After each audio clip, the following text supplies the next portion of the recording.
Welcome to the Learning Pines YouTube. We hope this video helps. You start by verifying your Apple ID is active and iOS is current. Once done, connect to a stable Wi-Fi network and keep the device on charge. Next, open Settings and tap your name to enter iCloud controls. You need to access iCloud backup quickly. This is where the notification originates. Make sure you don't delay. Follow straight to iCloud backup so you can stop the automatic alerts without affecting other services. You now go into iCloud backup and toggle it off. This prevents future automatic backup notifications.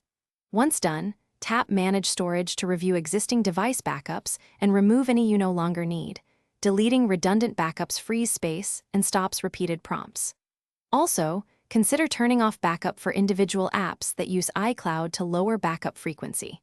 If you want manual backups only, use Backup Now when needed, and you'll avoid. Finish by clearing Notification Center and restarting the iPhone to refresh notification state.